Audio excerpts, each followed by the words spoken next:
Hello and welcome to THST Official, the famous podcast of the Tottenham Hotspur Supporters Trust.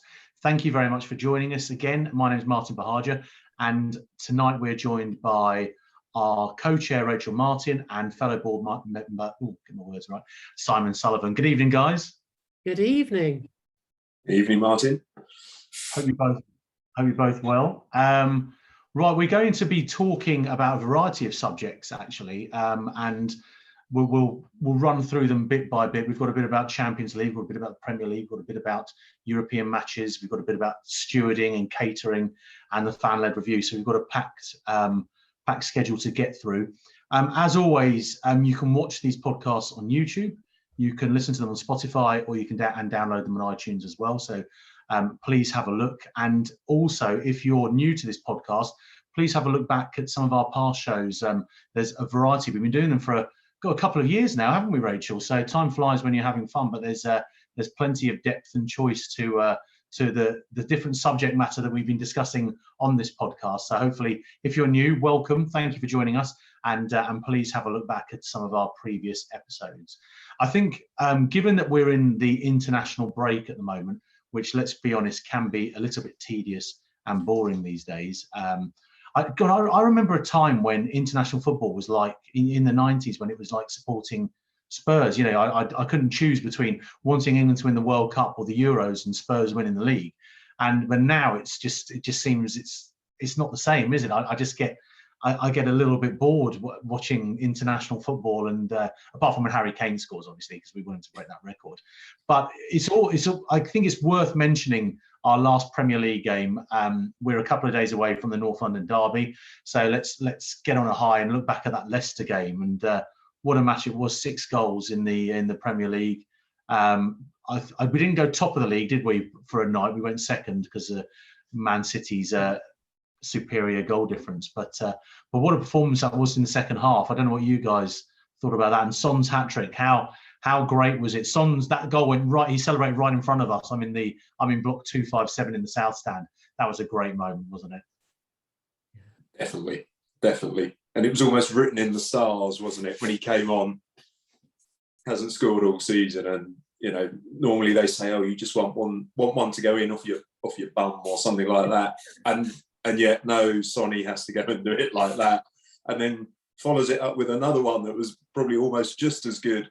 And then, the hat-trick, obviously, it was almost scripted with the VAR wait for the offside. But it was fantastic. And certainly that last 20-25 minutes, I thought we were excellent. Yeah, I think so too. And also, I mean, obviously, we all absolutely loved the Sonny hat-trick, and you know, the fact that the linesman actually hadn't read the script and was going to mess the whole party up, but luckily VAR came in. But I also love Bentancur's goal. I just thought that was wonderful, because it was Ndidi, wasn't it, who's always my favourite name. It was Ndidi. Just loitering on the ball, the sort of thing that we used to do a long time ago. And then Bentancur just noticing it, pouncing, not fouling him. And then you knew he was going to score from there as well. And that, a long time overdue for him to get his first goal. So, yeah, it was a pretty perfect game, really, apart from the first half. pretty perfect second half. Yeah, when Hugo saved the penalty, we were going mad. And then to see it called back was just, honestly. But it's interesting, isn't it, with Ndidi's mistake, because we were just talking about how Leicester gifted us. The guy behind me in block 257, he went to he was at the away game at Leicester, when obviously with the late drama, and we were talking about that at half time, and of course that was Tielemans making the mistake for us to get, and this time Ndidi. But like you say, I think Bentancur, if anyone's deserved a goal, it's Bentancur. I think he's the reason, as we know, and he's been absolutely superb. And I like him. I like a good proper number 8, and I think there's more to come from him. But it was also Son's the left and the right. The fact that I've had Gooners telling me, but until that game, that Gabriel Jesus was the best striker in the Premier League, having scored 3 goals, I think, at that point. And then Son did it in 14 minutes. So it's like, well, we have different yardsticks for our players, don't we? Sometimes.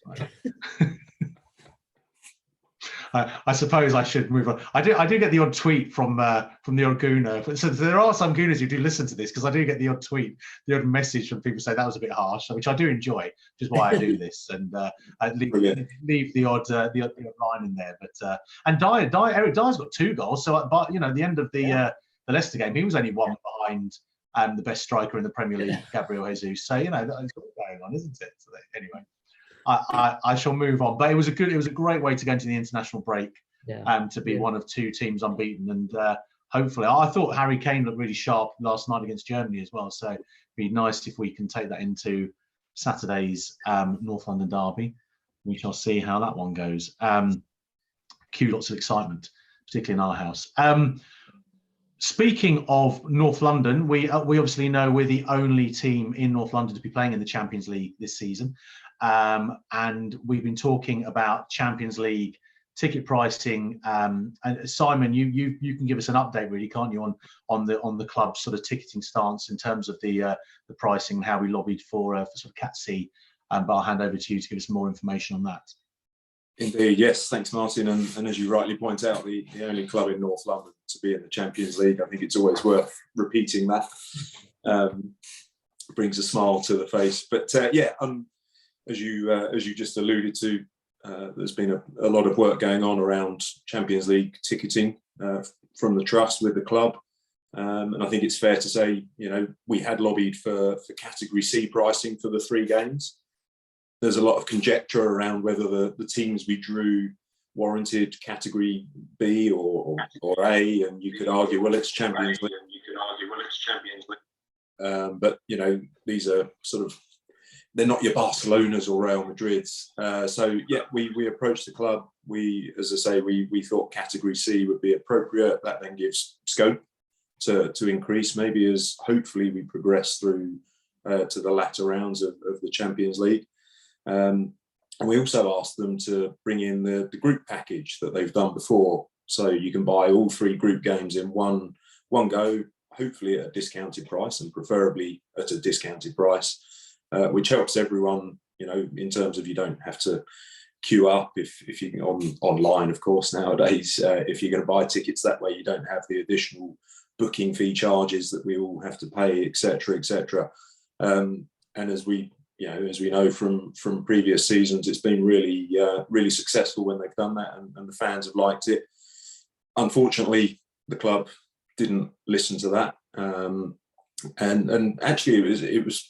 I have to say, I thought it was quite poor in the way the communications came through. I remember it quite well. I was in London for my birthday weekend when the email came out about Marseille, and it just said about on-sale dates and when money would be taken if you're on the cup guarantee scheme. But there was no mention of pricing. Didn't even, allude to that, even when you clicked on the link. So the first, any of us knew about what the prices would be was when the club took the money out of people's accounts that were on the cup guarantee scheme, which is wrong fundamentally. They shouldn't have done that. So obviously that's when we found out it was Category B. It then came to light that ticket share wouldn't be open, which I think is frustrating again for people on the cup guarantee scheme. Things happen, you can't always make it, so all of a sudden you spend as an adult potentially 50, 60, 70 pound on a ticket you can't use and then can't share. And the club said, well, for security reasons, which is understandable. We saw some issues with the Marseille fans at the end of the game.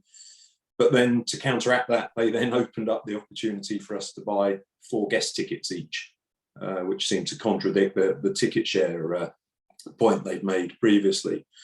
So whilst we sort of have continued to press the club with regards to pricing and considering that for the remaining games, as we've seen, they've still stuck with Category B for the next 2 games, unfortunately, but at least they have now opened up ticket share, which I think is very helpful.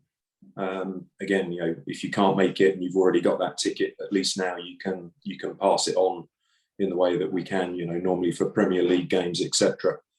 So yeah, a little bit disappointing, that's for sure, but at least we've seen some movement, I guess, with regards to the ticket share part.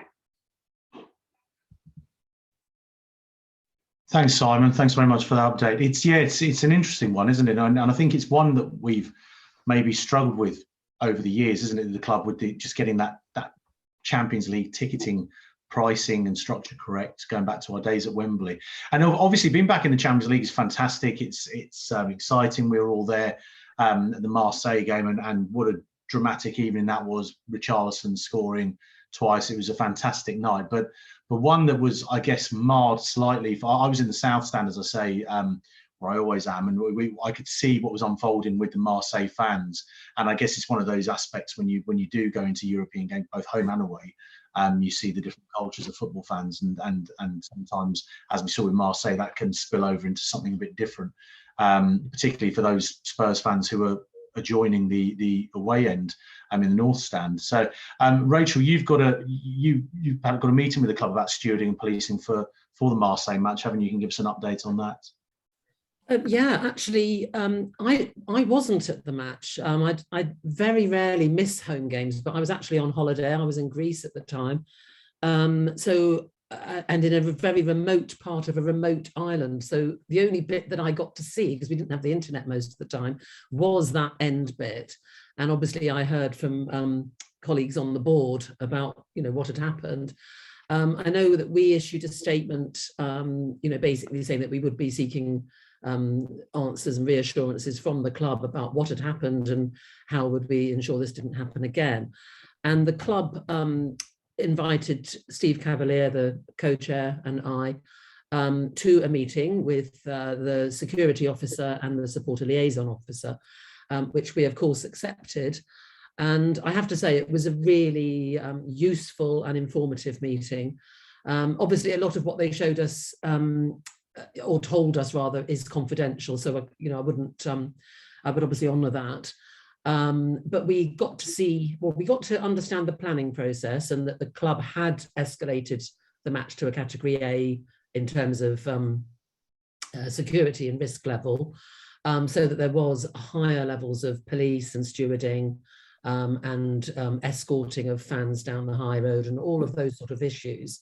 And also that the checks on arrival at the ground meant that 5 pyrotechnics had been removed before they entered the stadium, but obviously some did get through. And we know from other games that sometimes they do get through. There was a spate, wasn't there, in the Premier League just recently.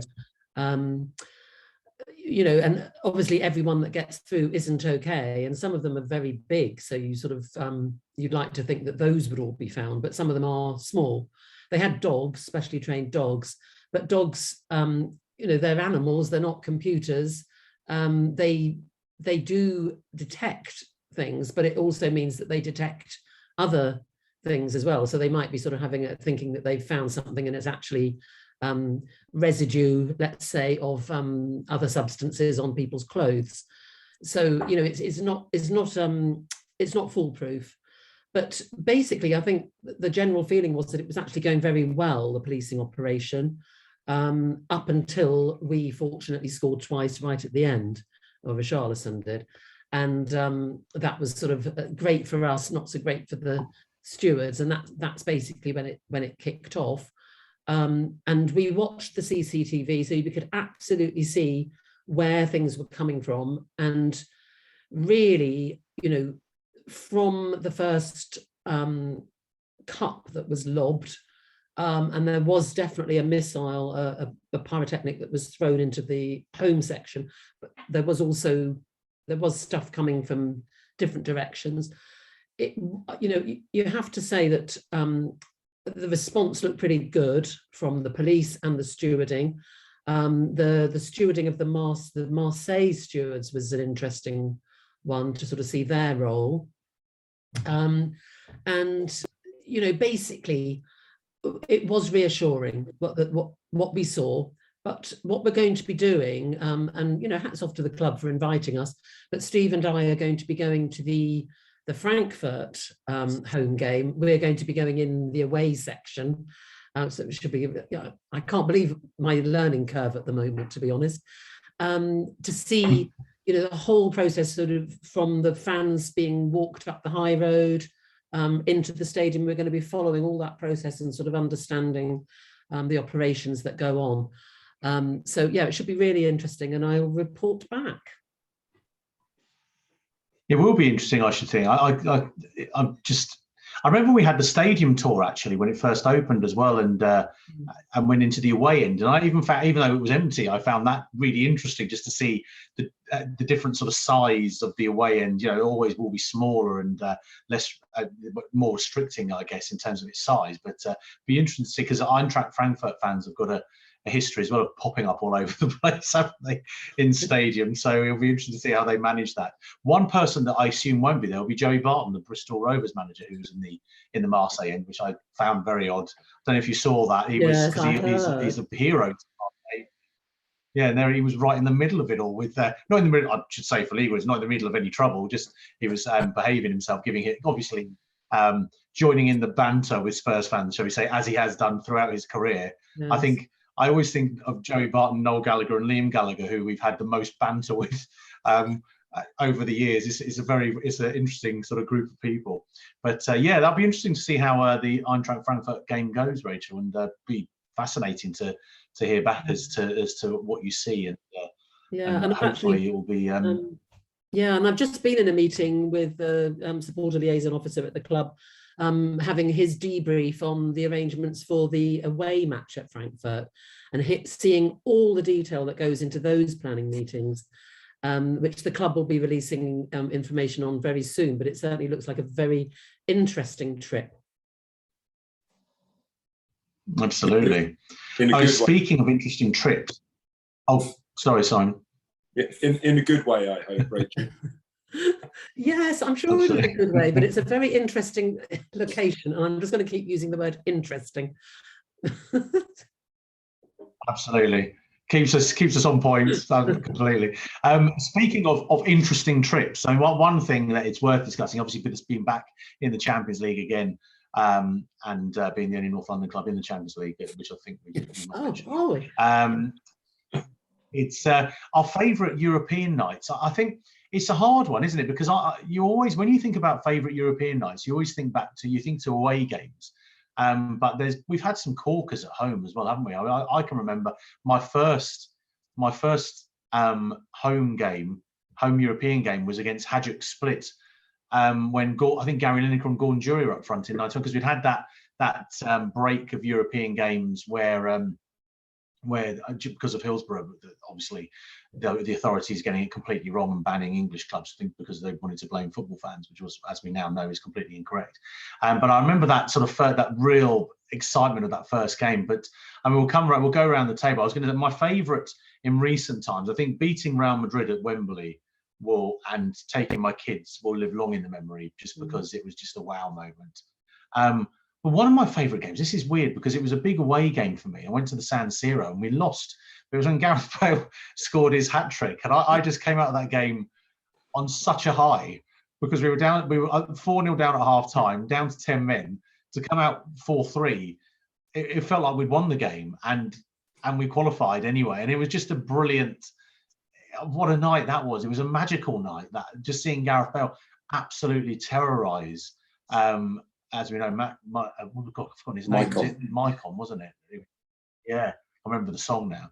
And then beating them in the home game. But I loved that game. I absolutely loved it. I loved going to San Siro, and I remember at 4-0 down being so disappointed this trip was going to be. I was going to be 8 or 9.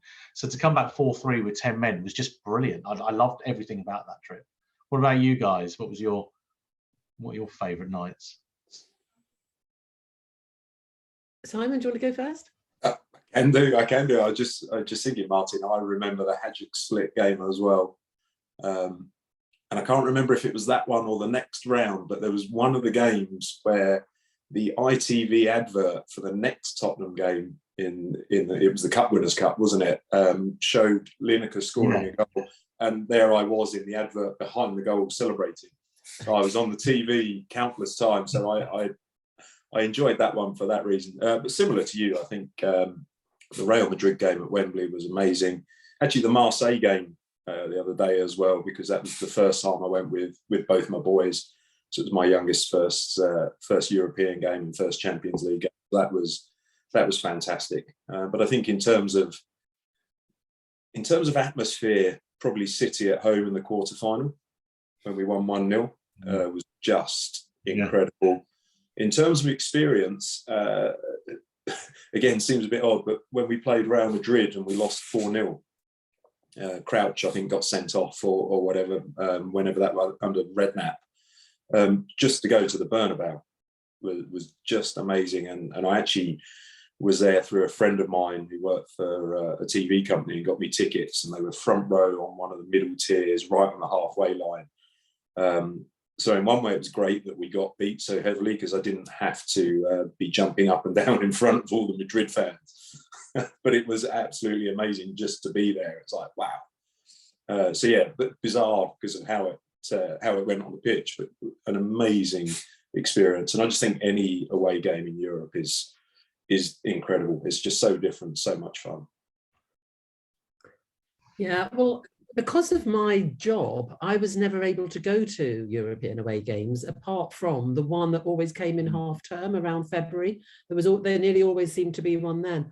But the problem is that was always just about as far as we could get. So I think every single time I've been to Europe, we've lost. So really, seriously, apart from Florence. I saw us win in Florence.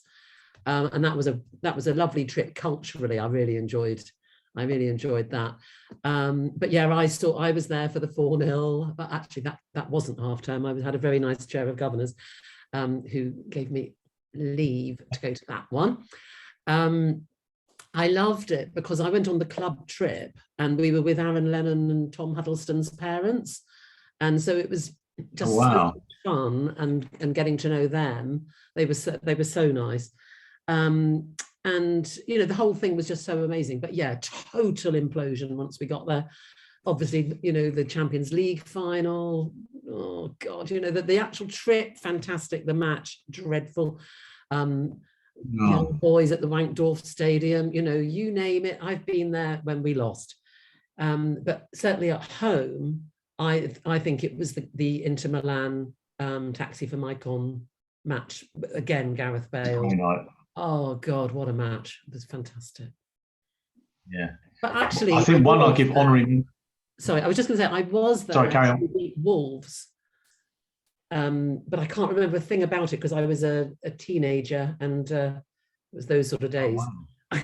I can't remember much. What a game to be to. I'm the same actually, because my dad, although I always say Hajduk Split's my first European game, would you believe? That's the first European game I can remember. I went to the '84 Cup final at White Hart Lane, but I was 8. Cannot remember a thing about it. I've got a photograph of me there. Can't remember it. Just nothing. So that's why now when I can't take my 10-year-old son, because I've got 3 boys and 2 of them got season tickets with me, and we alternate for my 10-year-old son, and Tina, my wife, was, we should take Ethan to a few more games. Like, he won't bloody remember them anyway. So I don't remember the games I went to when I was 9, 10. So it's a good reason to. But that'd be a great game to remember, wouldn't it? I'm sure. Yeah. Were you at that one, Rachel? The UEFA Cup final? Yes, I know I was. But that's all I can remember, really. Oh no, sorry, not the '84 one. No, the one before that. No, not the Alexa. Oh God, Tony Parks one. No. Tony Parks, penalty save. Yeah, brilliant. And then I went to not a European game, but I went to Ozzy Ideali's testimonial as well, where Diego Maradona was in a Spurs shirt. Can't remember that either. What I think one we should mention is Dortmund at home when Jan Vertonghen scored that volley.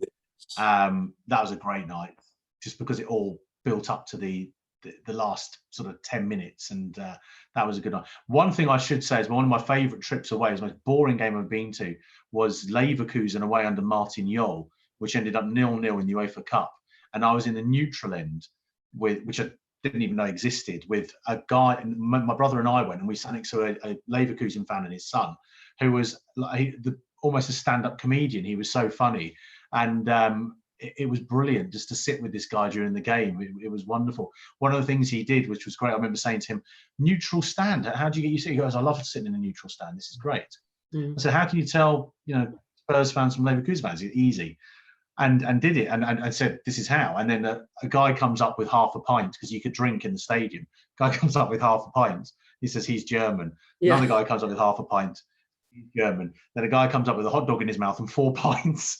And he's like, he's English. It was brilliant. He's English. And it was so true, because the guy's like, Gaz, where are we sitting? Yeah. I was like, superb. Because of course, all of us, we all got there, and they say you can drink and watch the game at the same time. We're like, I have 10 pints, please, mate. Take them with me, because it's so novel. Absolutely brilliant. Brilliant. Speaking of hot dogs and pints, brings us seamlessly on to our next update on catering. Hey, look at that, what a pro. Which is down to you, Simon, to give us an update on our catering survey. Yeah, certainly. Although I must just mention, Martin, it feels like I must have been shadowing you for European games, because I was at that Leverkusen game as well. Although I was in the Tottenham end, and I agree, other than that amazing Lloris save, it was a horrific game. But there we go. Yes, as you rightly say, you could drink inside whilst watching the football, which was, or is, something of a novelty. But yeah, turning to food and drink at the stadium. So we ran our sort of usual survey after the Wolves and Southampton game, and received some really helpful feedback. I think it was just over 200 people responded, which was great to get that feedback. And it was what you would expect in certain areas. I think it's fair to say people generally believe that the quality of the food and drink on offer is still very good. That still scores quite highly. But there are certain factors where maybe it doesn't, and this probably plays into, I think it was just shy of 40% of the respondents said that this season they're less likely to eat and or drink in the stadium before a game, and would rather go and do that elsewhere, which is obviously a shame for the club. But I think it's driven by a number of factors, and the key points that really stood out were queuing times generally across the board, whether it's just for drinks or food, and it seems to be across most parts of the stadium. It's not, I would expect it to be more in the south stand where you've got the marketplace, but it does seem to be all over. But equally queuing for food, the quality of actual service, so the people behind the bar is maybe not fantastic in certain areas, and people have become very frustrated by that, and rightly so when you're paying the prices that we're being asked to pay. And of course that probably is the other key element that came out, was the price. I mean, I think that's now, we've had another price increase. I think that's, and Rachel can correct me if I get this wrong, I think that's 3 now within the last 12 or 18 months. Yeah. Which on top of, all the other financial issues that everybody's facing at the moment, just makes it really difficult, particularly if you're not getting the service you expect. And equally, the new beer glasses, for example, you pay £5-6 for a pint of something, and by the time you get to drink it, a third of it's gone because it's dripping out the bottom. I mean, it just seems crazy to expect people to accept that, particularly when you're paying those. Well, actually, it doesn't matter what price you're paying. You shouldn't be served a drink in a vessel that leaks. So that's really frustrating. So yeah, I think that they were the key elements that came out from the catering service. A couple of other little bits around the availability of things like gluten-free food, because obviously dietary requirements are very important. So Rachel and I are meeting with the catering team later this month, and obviously the feedback from this survey will help direct the discussions with the team. It'll be my first time of meeting them, so I'm quite looking forward to that. And Rachel assures me they're really nice people, and generally do really care about the service they provide and the food they provide. So it'll be good to sit down and have a chat with them and pass on this feedback. Yeah, and I thank you, Simon. And I think some of it is also about communication, because, for example, there is an element of food and drink that is gluten-free, but it's not. If people don't know about it, then it's not. I'll find it. It's no use, is it? Similarly with things like water, water was running out from behind the bar, but there are water stations on the concourses. But if you don't know where they are, you would never find them. They're sort of quite, they're not prominently placed, let's just say. And you know, I just think their app is the place it should be. There's every possibility of putting that in there. So the app is better. There are menus on the app now that you can see what is on offer at each main place in the stadium. But yeah, it's going to be a good meeting, I'm sure, on Friday. Certainly sounds like it. I think the vegetarian, my middle child Lewis, he's a vegetarian, and he's certainly, so we used to eat out of the stadium quite a lot before we went in for that reason. He's tried the vegetarian pies, really enjoys them, and I think one thing that has been a success this year and towards the end of last season is going out at half time, or you know, you can go out and get a pint from in that area if you're in the South Stand. So where we are, Hot Lane Square. Yeah. Whatever it's called, yeah, which is great. I mean, if they could get neck oil out there, even better. But you know, we can't have everything. But it is really good. It's nice to be out because the queuing time isn't as long there. But like you say, I think that it is when we go in. We try and go in earlier. We went to the chicken place inside the stadium before the Leicester game. Absolutely delicious, so good. But the queues were humongous, and my 18-year-old, you know, 18-year-olds, they don't like to queue for a minute. He was just like, really nice food, but I don't want to queue there again. So that's the problem, isn't it? They've got to get that right somehow. Yeah. All very interesting. Thank you very much, both. Rachel, over to you now as well for an update on the fan-led review and ongoing conversations with the club on that. Yeah, I mean, just to say, as part of the work that we do with the Trust, we meet with the Premier League network through the Football Supporters Association. I went to that meeting recently, and you know, most clubs are in the process of having conversations with their supporter groups. Some of them have agreed formal ways of having fan engagement. Our survey showed very strong commitment to that from Spurs fans, that they can really see the importance of having a formal mechanism. I think one of the things that we definitely need is, we've got a bit of feedback there, haven't we? One of the things we definitely need is an independent regulator, because of the inconsistencies from club to club.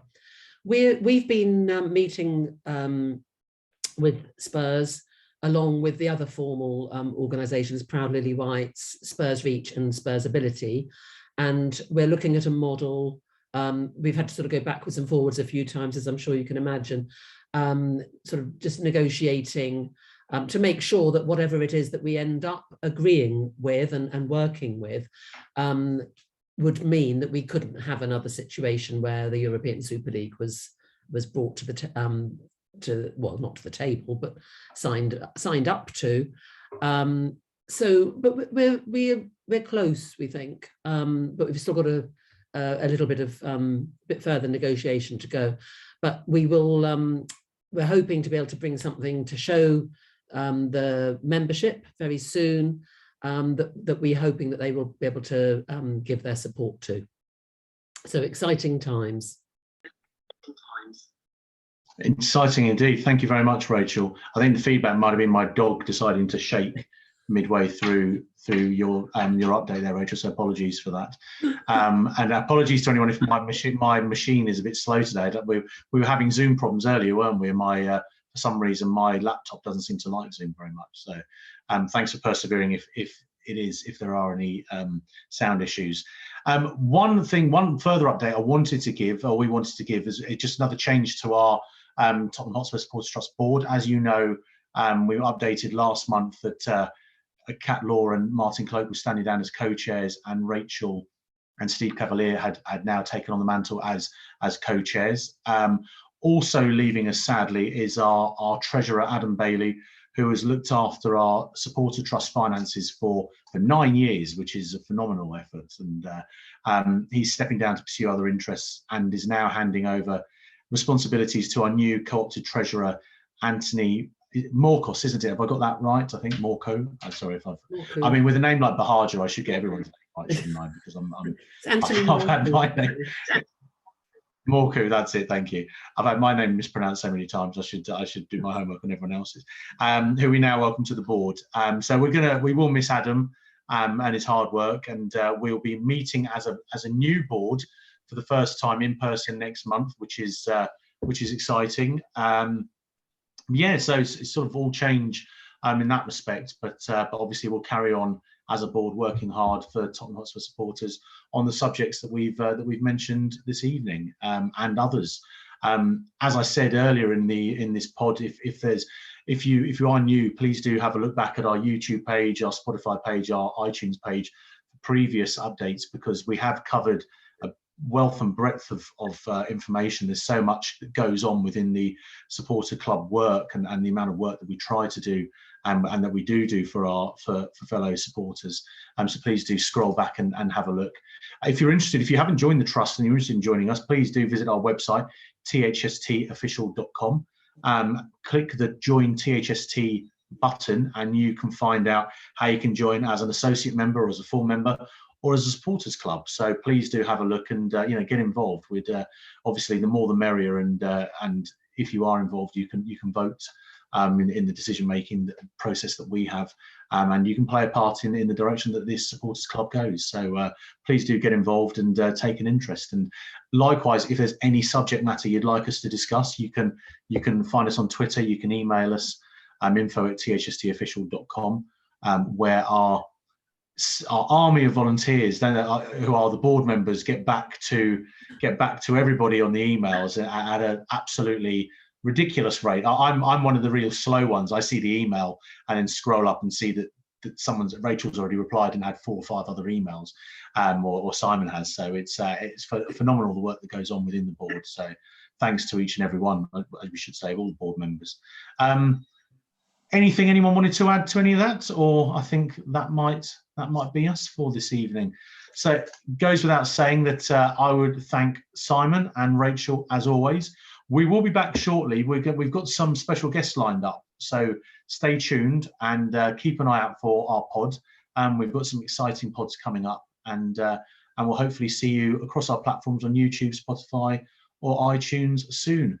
Thank you very much for tuning in, and we'll see you soon. Come on, you Spurs! Come on, you Spurs! Come on, you Spurs!